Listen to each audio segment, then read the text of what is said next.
Today's webinar is being recorded. We do thank you all for joining us today on the second part of our series and expanding on our telehealth series, expanding telehealth to support acute care. And like I said, this is the second of 6 that we will be having.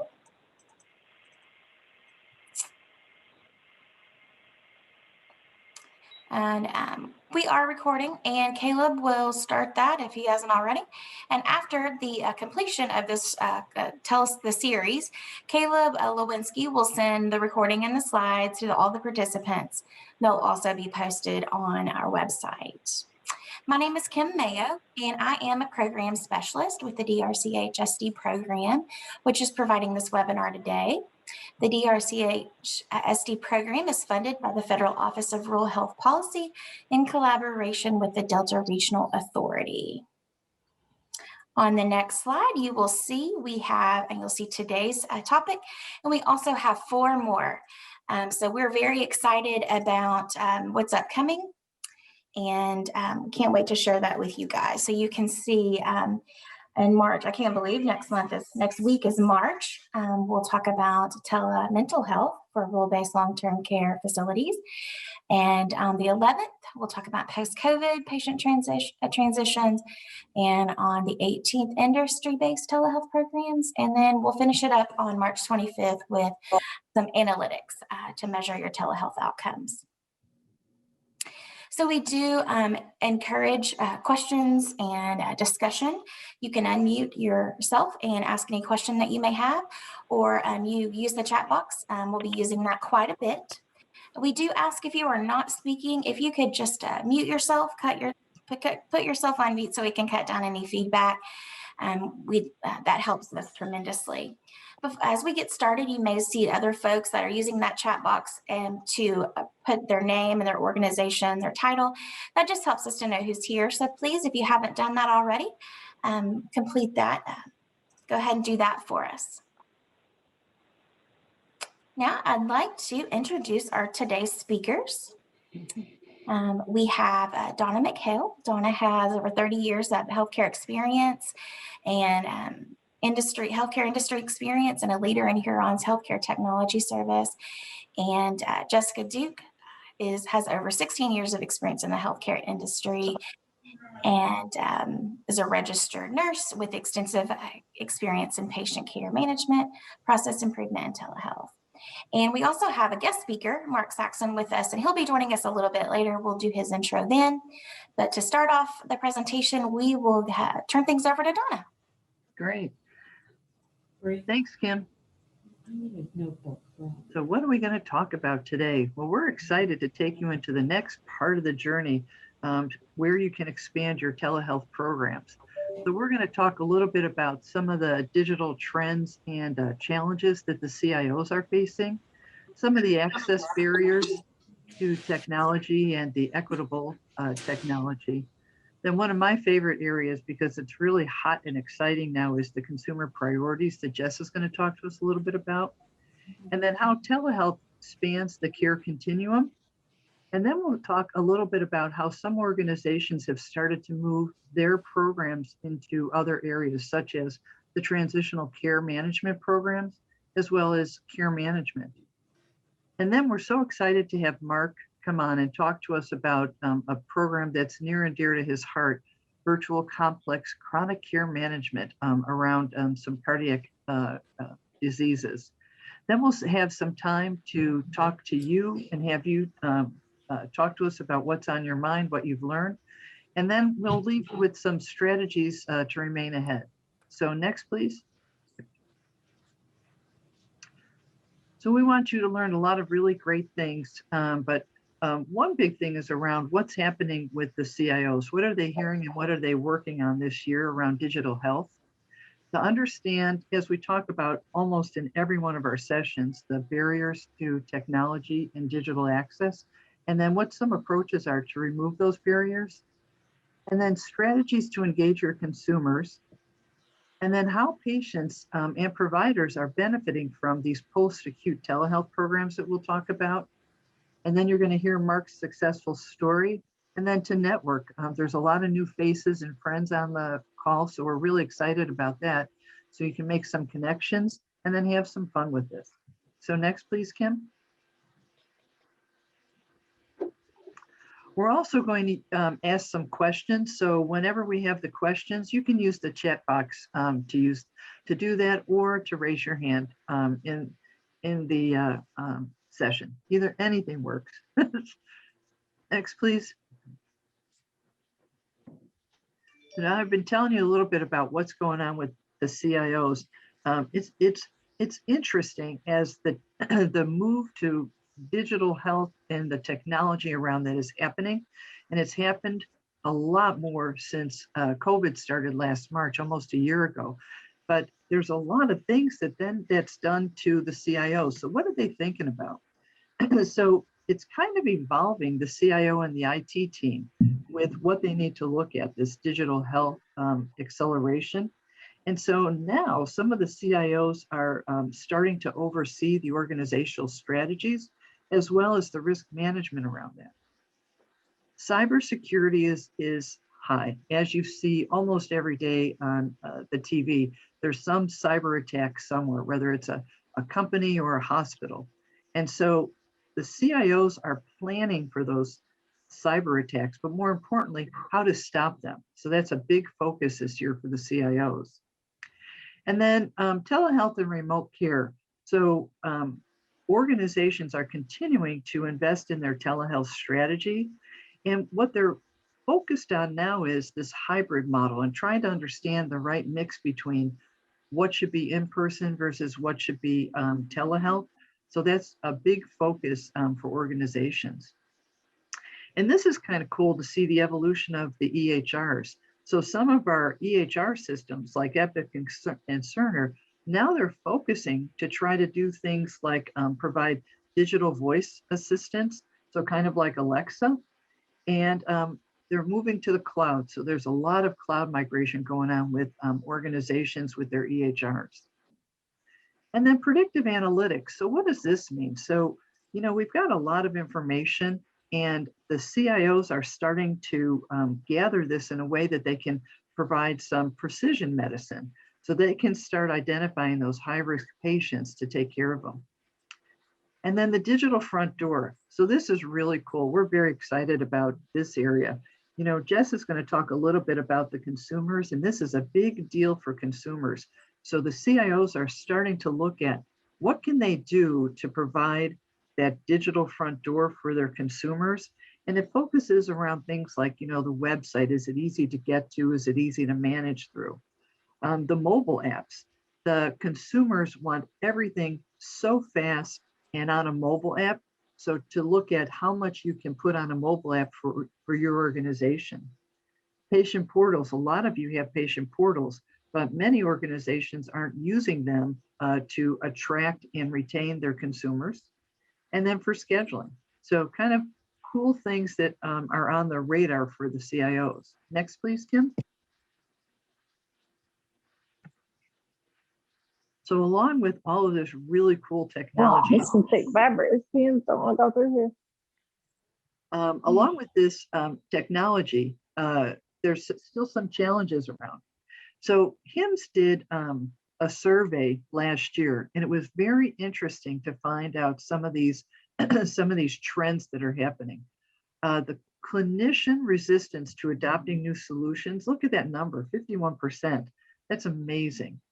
And then look at how difficult it is for organizations to integrate some of these new mobile technologies with their digital technology already in place, their EHRs and their telehealth solutions.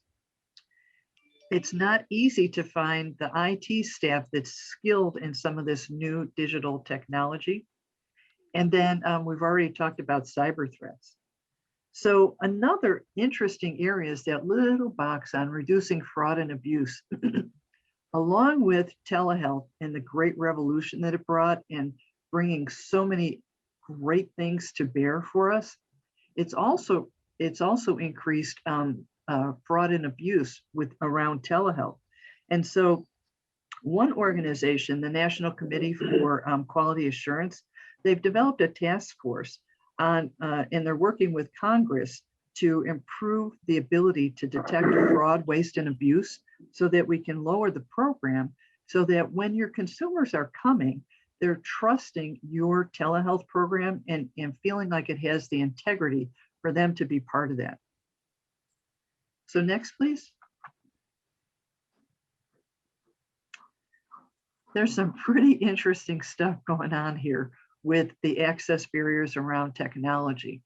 HRSA just provided an $8 million program for the telehealth broadband pilot program to try to increase access in rural areas.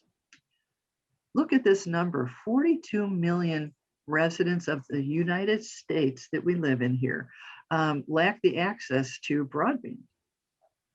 And look at the number of Medicare patients that lack access to a computer in their home or the internet access or a smartphone with a wireless plan. We see a lot of that with our patients. One of the neat things as we talk about kind of new technologies that are coming along, 955 satellites have been launched into this low orbit space to test for internet. So the internet's becoming so big and everyone needs it. Now we're looking to take it into space. That'll be really interesting to see how that works out.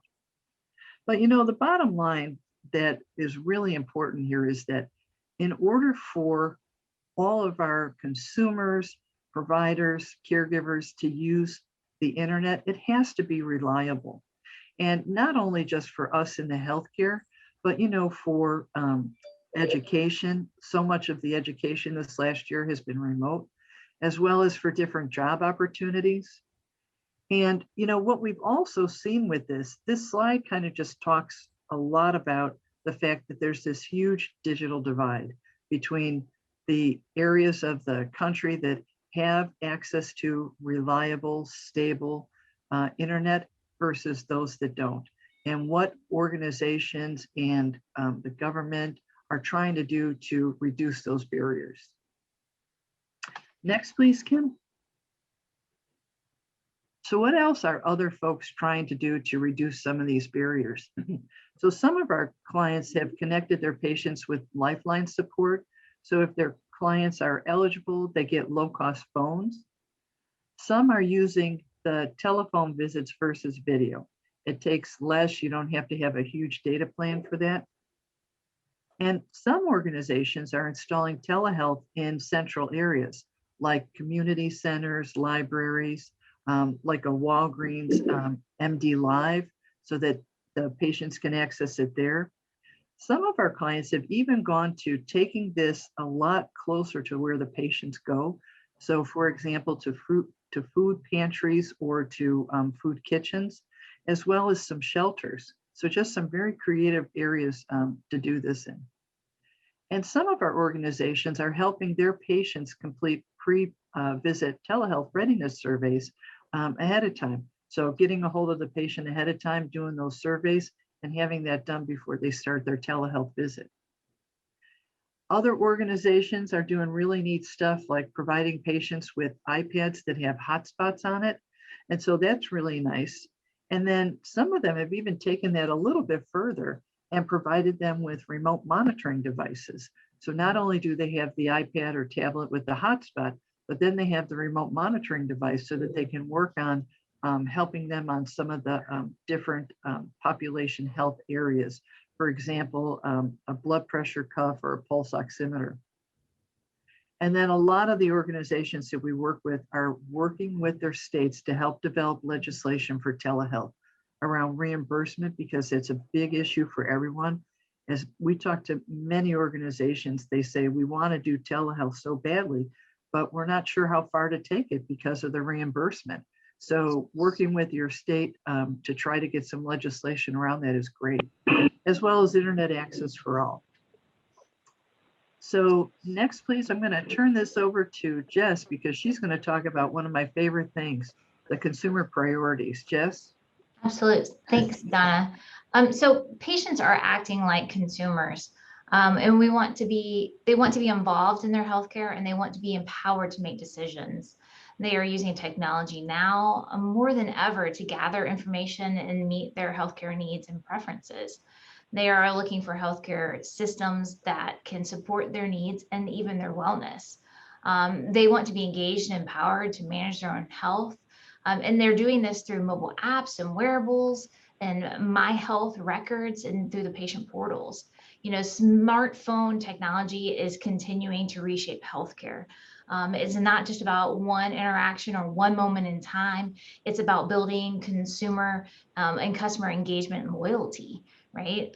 Customers, they want to be provided with the greater convenience and access. These pants suck. Could you make sure you mute your lines, please? Thank you. The old traditional ways of access are not what people want. Everything is online and at their fingertips, right? And it's all about the online scheduling and the virtual visits. We understand that consumers, they want to be armed with information for making decisions.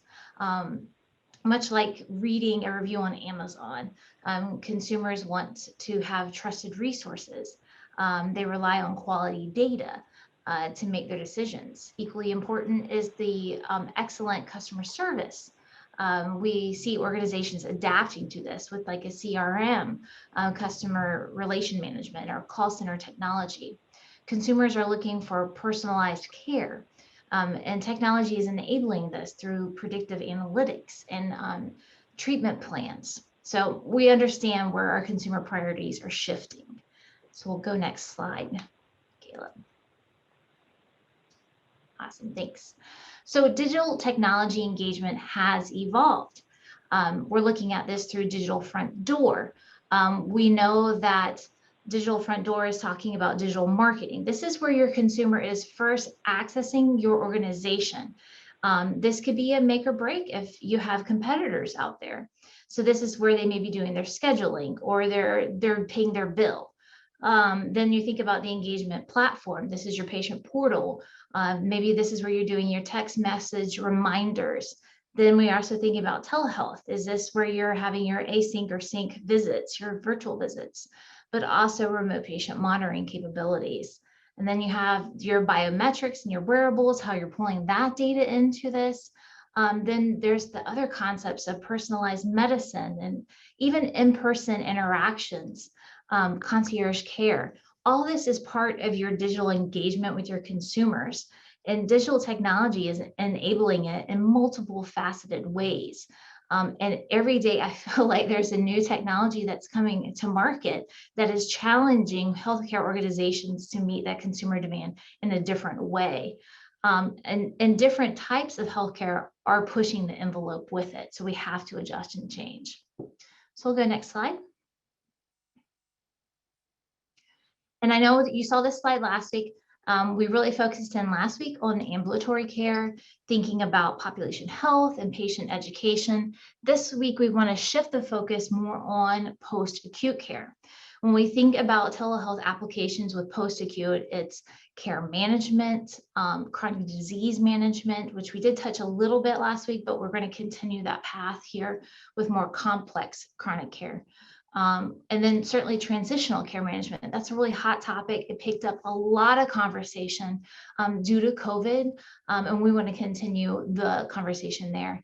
Home health has been very successful also and has gained huge acceptance with telehealth and remote patient monitoring. Even palliative care has been really huge because a lot of providers are needing to reach a bigger span of patients for palliative care and hospice care. And therapy, because you can't go to a gym to get PT and OT and speech. So now you're seeing this big boom with therapies and being able to supply that care back, and dietary and nutrition same. So it's a subject we definitely want to hit on today. We'll go next slide, Caleb. So let's take a pause real quick and do a chat question. If you don't mind going to the bottom of the screen and find the chat icon, and let's say, what are your post-acute programs that you currently have in place? If you don't mind just entering that really quickly, and just give us a list or whatever you'd like to talk about in your post-acute programs. Or let us know if you don't have any. That Yeah. may be an answer too. I think there's been a lot of focus with COVID on the ambulatory side. So you may not have had a chance to really dive into the post-acute. I think there's going to start being a swing in 2021 more into the post-acute. Thank you, Mary, for your feedback there. I think, Mary, you're a new 2020 cohort, so congratulations and welcome to the program. Thank you very much. Thank you. We're excited to work with you. Thank you. Hey, this is Kate. Jess, can I ask a question? Yes, ma'am.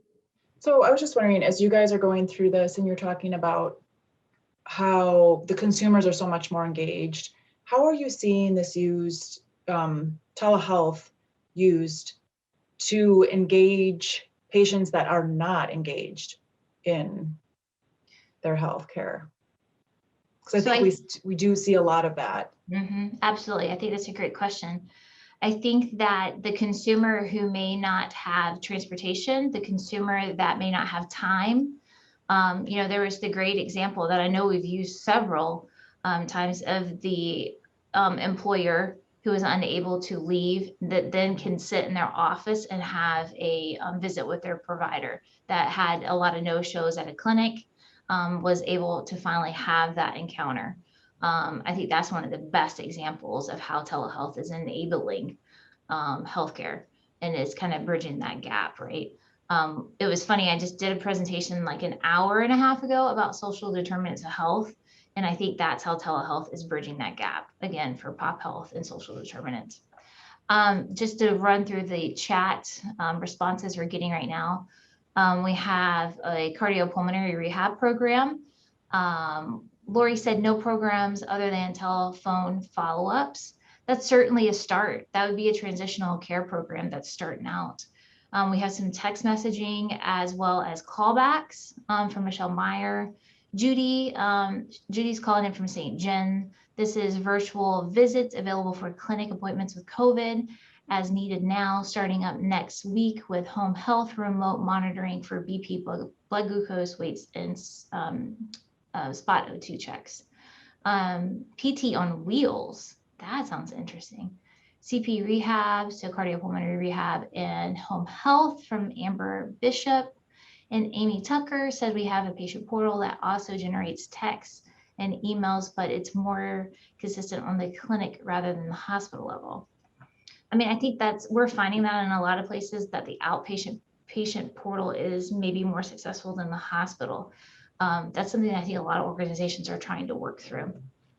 Amy also said telehealth, this is Amber Bishop, I'm sorry, telehealth options for clinic appointments. Amy said telehealth options available through Athena. Melissa said chronic disease management, transitional care management, and care navigator. That's a lot, Melissa. And then Amy Thompson said telephone follow-up after discharge. So that's kind of that transitional care program. In person with telehealth follow-up visits available, CCM and transitional care services available. That's great. And then Kathy said none at this time. Kathy, I think is calling in from Madison. And follow-up phone calls, patient portal. It's all starting out. Some people are having to start off with those telephone phone calls, and that's completely appropriate, right? Because they're reimbursable right now. So why not? You got to start somewhere. So let's keep moving on because I know I'm on a time limit. Donna put me on a time limit for a reason. So we'll go next slide. I could talk about this stuff for hours. So this is transitional care management programs. A couple of you did hit on this, and I think it's definitely valid, and it's picking up steam again as a valid program that CMS is recognizing. So it bridges the gap between inpatient and home care. So it's those patients that you need to keep a good eye on, and it's when you need to follow up from it. And telehealth is recognized as that follow-up capability. It improves patient outcomes. It increases the confidence in managing disease conditions. The benefit to the provider is it's preventing those readmission rates, right? Which would be a benefit back to the organization as well. It prevents the deterioration of that patient status because you're following up with them closer. You're supporting them in that outpatient status. There is a certain eligibility for these type of patients. They have to be going discharged from a hospital and be going back to the home setting. And the home setting could be from inpatient or inpatient psych or skilled nursing facility or inpatient rehab, or even an OBS patient that's going back to home. So you're kind of helping him literally in that transition phase. The technology, it can be a two-way audiovisual. They're even reimbursing right now for a verbal audio phone call. And then it can also be the async. That I will say, I just want to make sure I clarify, that is current state and is subject to change how CMS wants to. Now the barriers, as we all have discussed, we discussed last week, it certainly can be the technology access for the patient, whether that's the broadband capability or just having a smartphone. And digital literacy, once again, as we talked about last week, that is part of the barrier, and language also can be a barrier here. So we'll go next slide. So I want to pose back to you guys. What do you think are the biggest pain points when transitioning patients from the inpatient to home care? Where do you think is the biggest break in care? And then if you don't really have any ideas for the pain points here, where do you see the program successes or potential successes? I'll give you just a few minutes.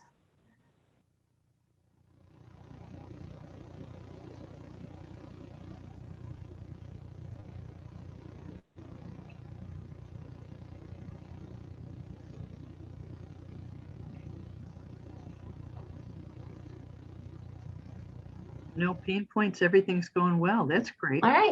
Our job's done. Yeah. So reduction and readmission, absolutely. Michelle Meyer said social determinants, poor community for meds and compliance, so lack of home support. Yeah, I mean, I think that's pretty common. And medication reconciliation process, absolutely, totally agree with you.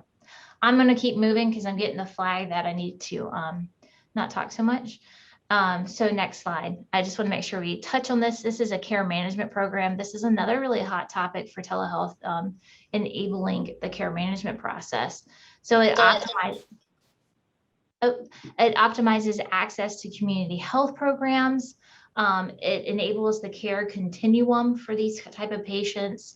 For the provider, is getting that timely delivery of patient information and education. By having somebody coordinate the care, they have greater provider and patient satisfaction. Some examples of the care management is self-management of complex chronic care conditions, and this could be for a COPD or hypertension, diabetes, CHF, or even those end-stage renal disease patients.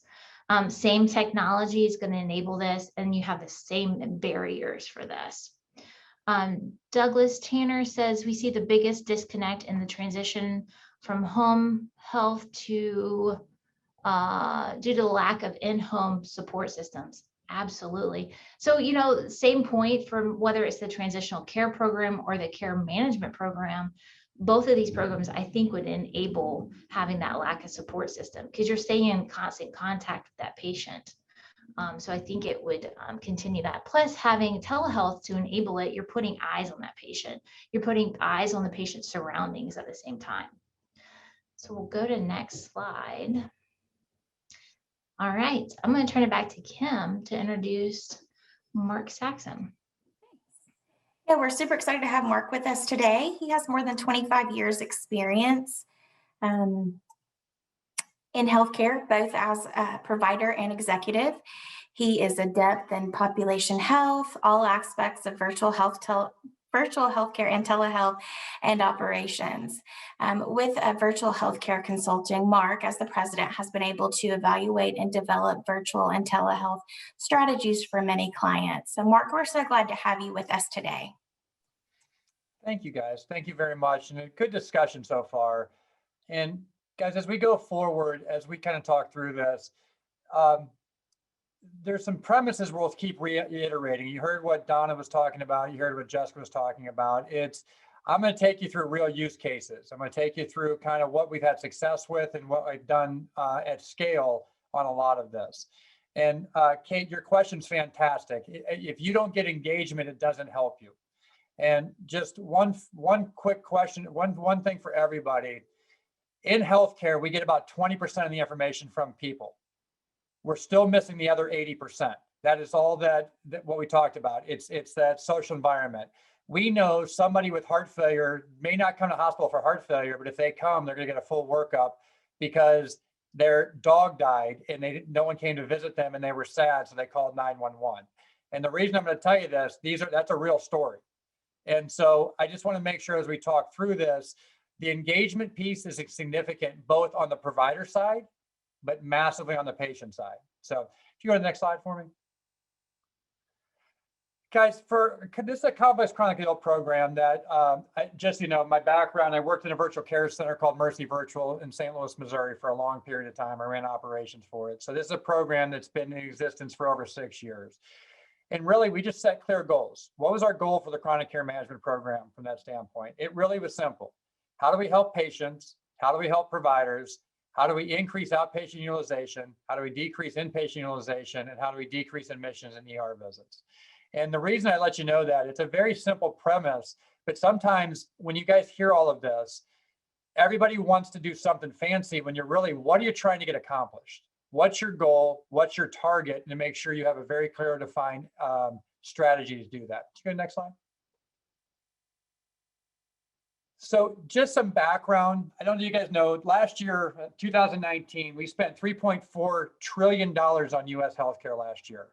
And the World Health Organization rankings, we're 39th out of 192 countries in our outcomes.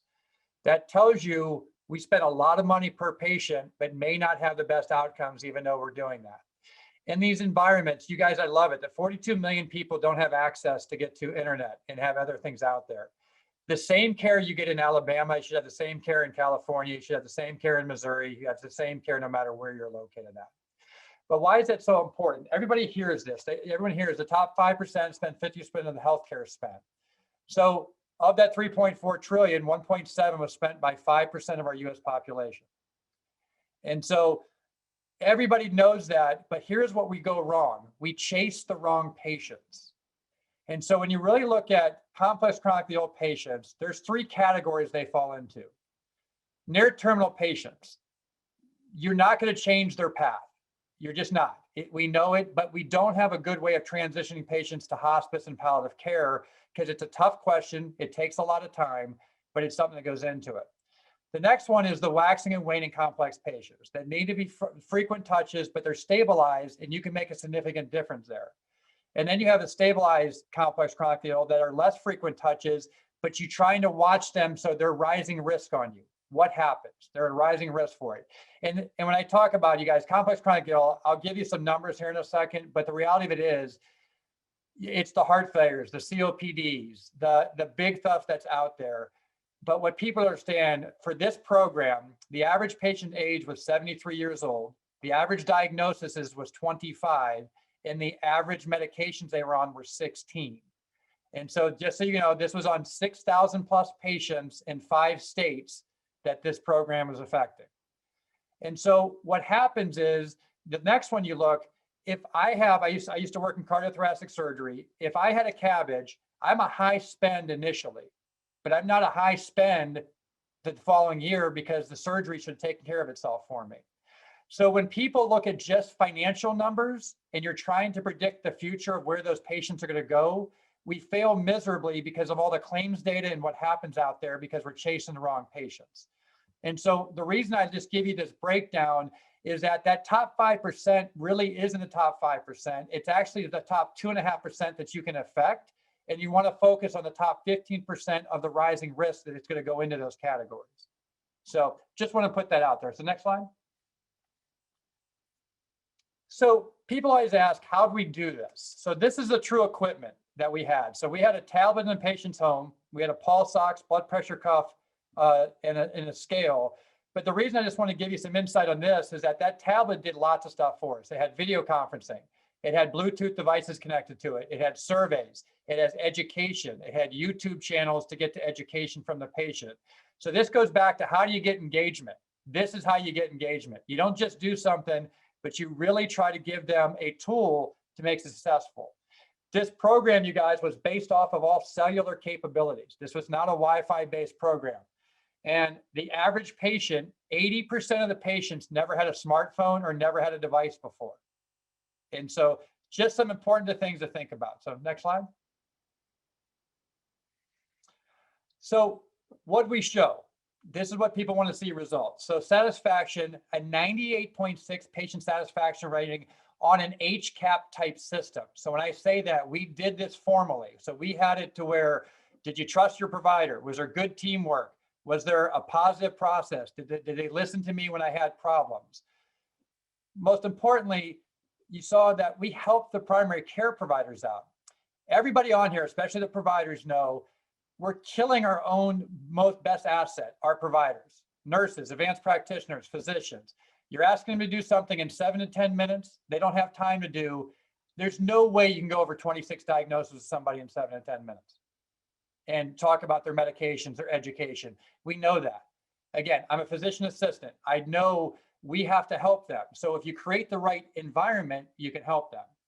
The interesting one that we did not expect is that it had actually increased primary care visits by 16%, but they were higher quality. They had information readily available. They can see what happened. They had good communication. The patients could tell them all the things that were going on along with the data going back to them. And then also we decreased the length of stay in the inpatient side. So we would take patients out of the hospital early because they knew someone was watching them. And so you could see that process. And then the last one that people care about that I'll tell a little bit, that we had a 49% reduction in ER admissions and a 41% reduction in ER visits. So all good stuff, but it's always make sure people know that there is reality to this and you can do this. Next slide. So this is what's important. What does this affect financially? So I'm going to tell you the patients we focus on, just so you guys know, in this particular program, were full risk patients in a Medicare Advantage plan or a fully allocated like your own coworkers. It's either like your own where you're at full risk for it. So it could be direct contracting, it could be Med Advantage plans. And it was interesting, just like I told you, the 5% was divided. People focus on that dollar amount up front. But what we find is there's two categories. It's the people that were spending more than $10,000 annually and people with less than $10,000 annually. And when you look at the two lines, you can see the yellow. The far left line of the yellow is a starting point. The far left line is the blue starting point for some of those patients. Why is this important? People get caught on the numbers, but what you're seeing is that there's certain patients that spend a lot that you can do a lot with. And we've showed it almost an $833 per member per month savings on that greater than $10,000 spent. But what was interesting, if you look at the blue line, we actually went up on some of those patients because they were the rising risk. But if you notice it, it never got to the yellow line. So you decreased your spend on rising risk by not having to get to that next spend level. And I know there's a lot, we can talk more about this, but I just want to make sure you guys are aware, this is how you fragment things and how you start looking at it. So how does this make sense? Because if we combine this all together, it looks like, well, I don't know, we're saving money, not saving money, we're spending money. You don't really know. But I just want to make sure you guys understand, we have to look differently at our financials and our data so we actually understand what we're trying to measure. Next slide. So guys, you guys heard both Jessica and Donna say earlier, like, where do you start with all of this stuff? And I know there's a lot out there and people love the word telehealth, virtual care, population health, all these fun words that people are out there with all these fun words. What problem are you trying to solve? Is it an access problem? Is it a reduction problem? Is it process improvement? Really keep it that simple. Define SMART goals, make it specific, make it measurable, make it obtainable. And the reason I say that is that you got to go back to what are you trying to get accomplished? Because this world, and everybody on here knows, you're getting hammered by everything. I don't have an open portal. I don't have a virtual process. I don't have all of this. Just step back and keep it simple. And then the most important thing I can't stress enough, operation executives and clinical leaders have to be side by side on this. It's not one or the other. It cannot be pushed from an executive side, from an administration side, and it cannot be pushed from a provider side. They got to be lockstep with each other.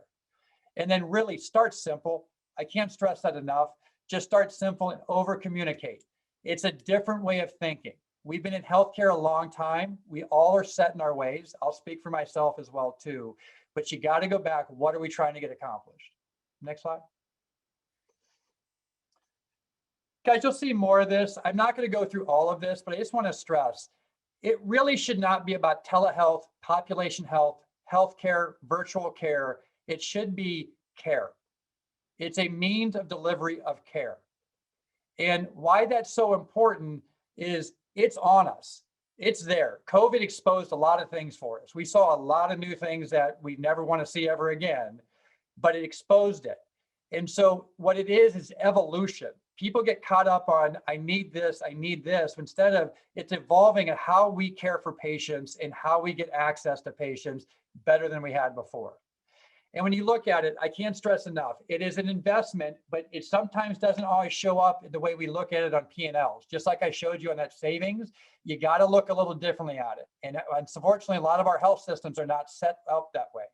But you have to look differently because we're so used to looking at RVUs. We're so used to looking at a P&L. We know colonoscopies make money. We know heart surgery makes money, but you got to look differently at this and leverage some of your resources. Also, leverage government funding. There is a lot of stuff available. You guys heard what both Jessica and Donna are out there. There's money out there. Just know what problem you're trying to solve. Go to the next slide. So guys, this one is just talking about how to evaluate, identify, and perform, but I want to tell you, how does this affect you? So example, we leveraged urgent cares and critical access hospitals to bring these complex chronically ill patients back in to be able to do labs, chest x-rays. And when I say rural environments, we were all through Arkansas, Oklahoma, Kansas, Missouri. And what we ended up doing is you're creating another revenue stream because they're not being shipped to bypass to another hospital. And you can do this through leveraging that network, and the people stay in that region so they know they have care. And we would set up a part of the ED in some of the urgent cares and some of the smaller hospitals that has the ability to leverage it so we can see patients, we can do work with them. We can get a chest x-ray, CT scan, a sputum culture, blood cultures. And we did that also with urgent cares. So but at outpatient shift, gives you a revenue stream that you don't have before. At the same time, you're creating an environment that you can handle risk populations and everything else that's out there. So I want to be respectful of time. That's what I had. And I want to make sure that if there's any things we'll talk towards the end or question, be happy to do so. But I just, as you guys look at your journey and you go through this, I can't stress enough, think about the problem you're trying to solve and then what tools you need to get it. There's a lot of stuff out there, guys. There's wearable. I can tell you every wearable that's on the market. I can tell you every software that's out there. I can tell you all the stuff that's out there. But it goes back, what problem are you trying to solve and what's the best use case? People get stuck. It's not one or the other. How do you reuse what you have in place and how do you maximize all that stuff that's out there?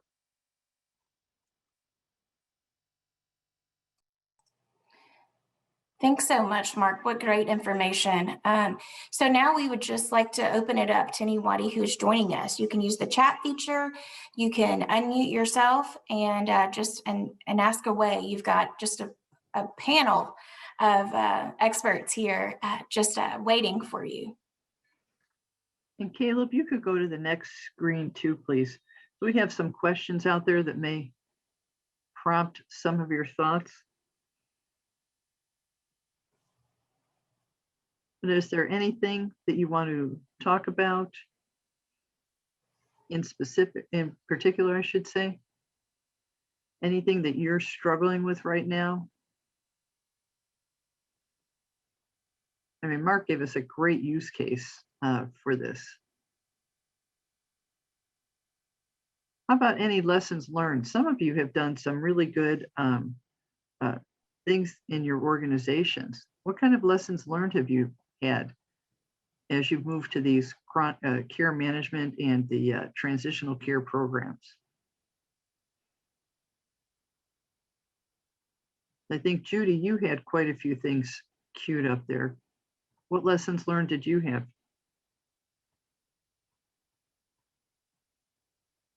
If she's still on. We also have Amy Thompson.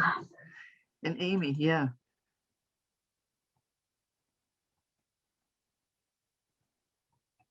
Yep, I see, Amy, you're still there. Ah, yes. That's true. You have to have a good support from your support team. It's really going back to what Mark said, that it really needs to be everybody lockstep with moving forward.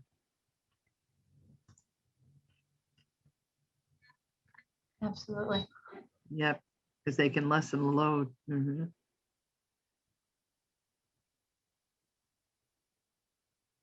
Ah, good. Yeah, home health, we had last year, we had a really great session with one of our cohort members around home health, and she just does a fabulous job. It's a great area to tap into. Is she on the line? This is from Sparta. Yeah, is she? I don't see her name. I didn't think I did. Yeah. Mhm. Donna, I also am curious about cybersecurity. You touched on that earlier. Is any of our IT leaders worried about cybersecurity? Any thoughts, any concerns? I know we touched on it last week, but Mhm. just to continue the conversation.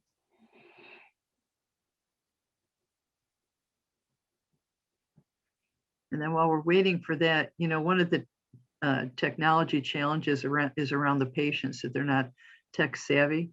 One of the things that we found out in one of the articles that we read was around seniors, for example, just how tech savvy they are, that they're willing to go in and get their medications and their refills through telehealth visits, and that they're really looking for more technology.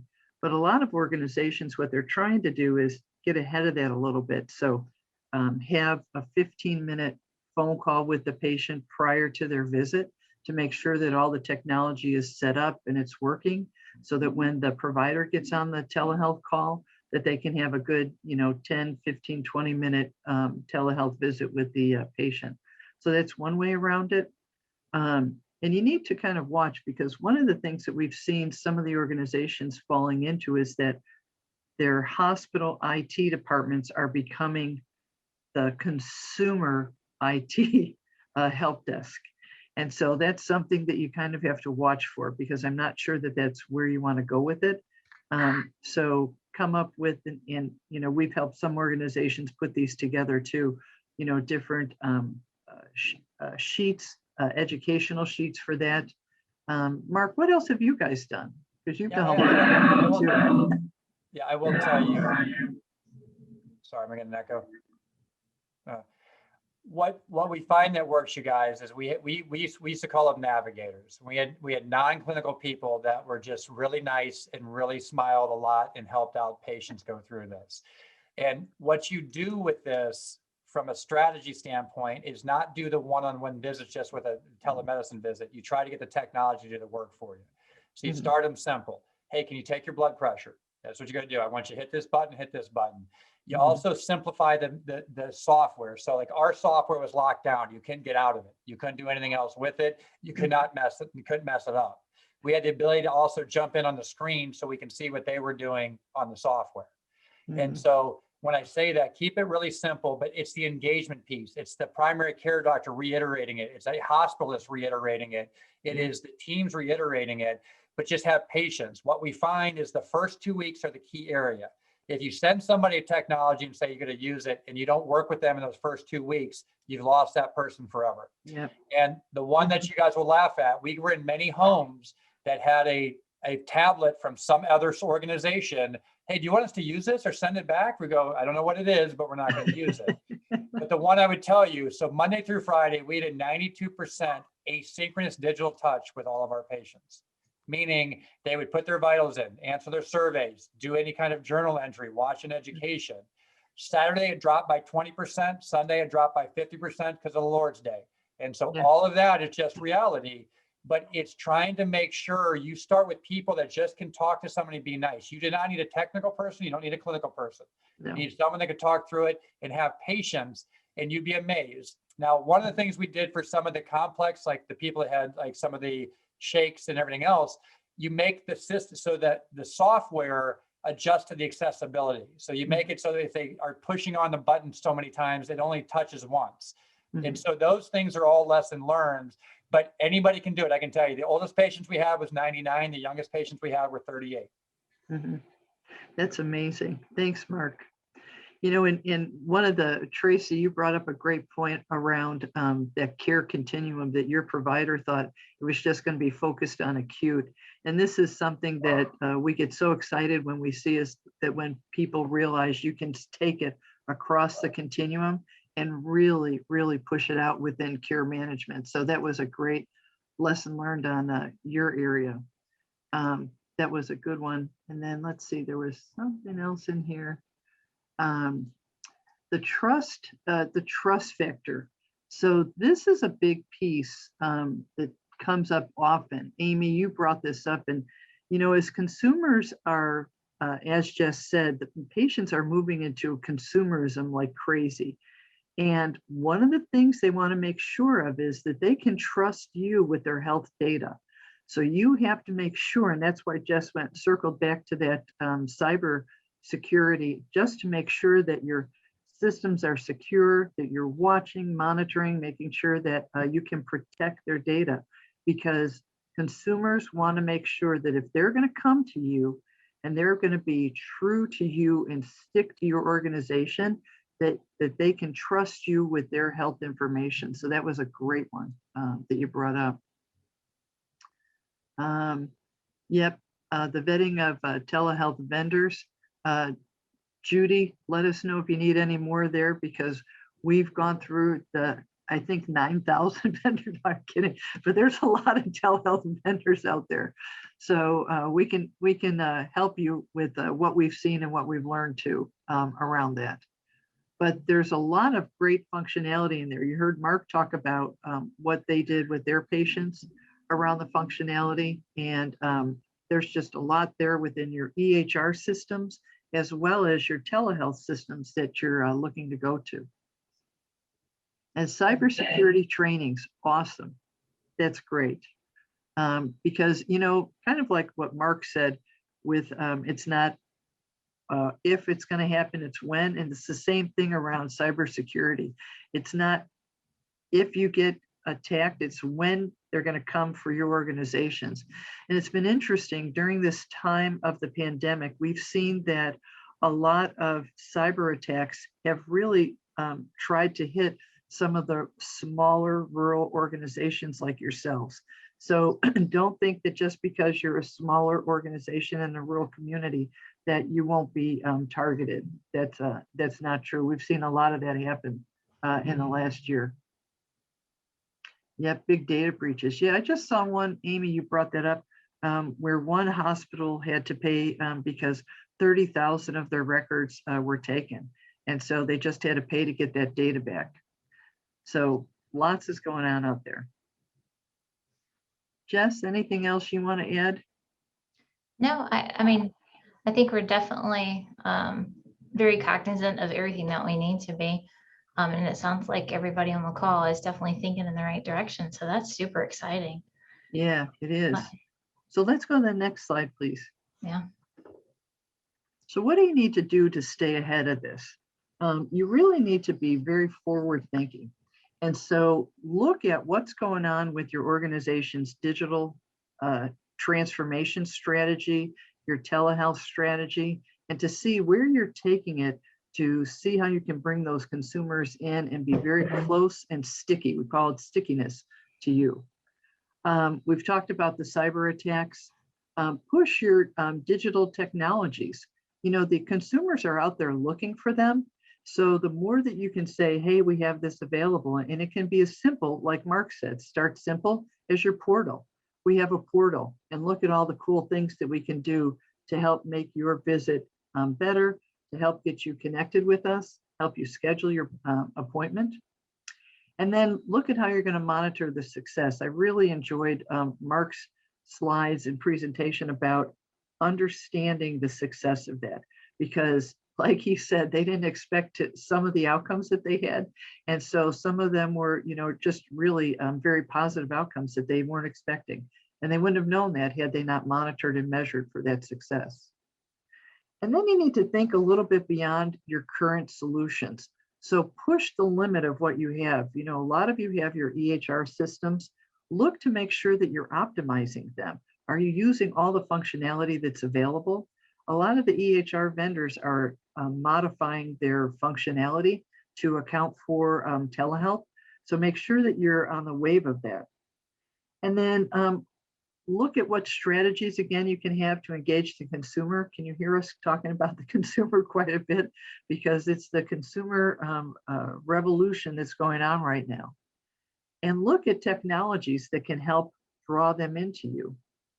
And think about what a future would look like through your digital front door, as Jess talked about. So what do you need to do to make your digital front door a little bit more appealing just with what you have right now? Your website, how does that look in your patient portal? So next, please, Kim. So a couple of things to take away, and Kim, you could just build this slide for me, or Caleb. If there's anything that we know, it's digital health trends are evolving minute by minute. So it's always so funny to see from one of our presentations to the next, how much of the information is already outdated, and it may only be a month old. And that healthcare leaders really have to look at the strategies to overcome access barriers. There's a lot of really innovative things that you can do. Just think out of the box and how you can get the technology to the patient and where they're at. We talked about the consumers quite a bit, but then look at how you can use these post-acute programs, whether it's the care management or the transitional care, to bridge the gaps in healthcare. And I love this of Mark's. This is, you know, one of my takeaways from today. It's not about virtual, it's about care. We just need to talk about this as to how we can deliver care to the patients in a meaningful way. And telehealth, it's not when, it's if. So it's here. So let's embrace it. So next, please. And Kim, I think I turn it over to you. Yeah, thanks. Thanks, Donna. That is just, those are great takeaways. And yeah, great information today. We appreciate all of our speakers. You can see all of our contact information right here. And we'll be happy to, any of us, I think, would be happy to field any questions or further any discussion that you guys may have. That's because of today's topic. So next week, on the next slide, we'll talk about what's coming up for week 3 or part 3. We'll be talking about telemental health for the role-based long-term care. And we're super excited about that. So we thank you all for joining us today. And we thank our speakers, Donna, Jessica, and Mark, for sharing just this wonderful information, very timely. And we thank all of our guests that joined the webinar with us. And we just encourage you guys to join next week. Be on the lookout for that. And we'll see you then. We wish you a great rest of your day. Bye-bye, everybody. Thank you, guys. Thank you. Thanks, everyone. Bye.